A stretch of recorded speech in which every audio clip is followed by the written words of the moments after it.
Guys, we are on chapter 5 of what is the Statue of Liberty. So chapter 5 is about the head. So yesterday we learned about the torch. Now we'll learn about how do they construct this massive structure and create the head.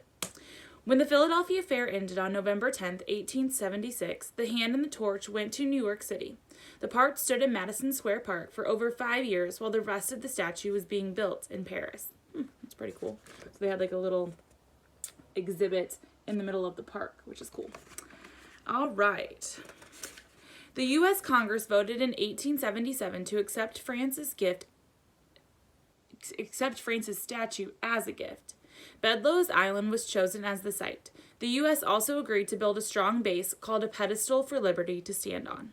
This must have been a huge relief to Bartholomew. His statue would officially have a home in the U.S. when it was finished.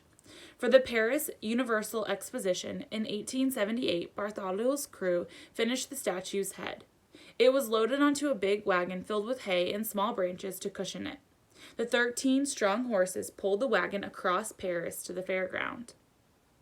So here's a picture of them sitting on like a wagon with all these horses. So again, this is built in the 1800s. So to have that kind of massive statue and to have to move it without any technology is crazy. The statue's head was showcased in the garden of a palace that had been built just for the fair. Visitors paid a donation to the statue fund to climb to the top of the head. 30 to 40 people could stand inside it and gaze out through the row of the 25 windows in its crown. Its nose was 4.5 feet long. Each eye was 2.5 feet wide. It must have been a thrilling sight to experience. In 1879, the statue's fundraising committee had about half the money they needed. Bartholomew worked hard to raise even more. He told French businesses that his statue would surely become a great American symbol.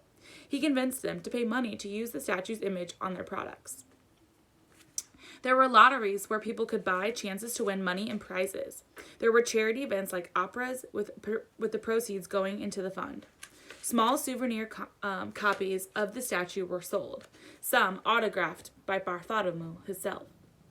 By July 1880, the fundraising committee had raised 400 francs in all. That was about $250,000 back then, and it was enough. Over at the Paris shop, about 40 men continued working on the statue's 8 layers. Each layer was about 12 feet tall and 30 feet wide. The amount of copper used was enough to make 30 million pennies. Oh my goodness. All right, so that is where we will stop for today. So we'll read chapter 6 tomorrow.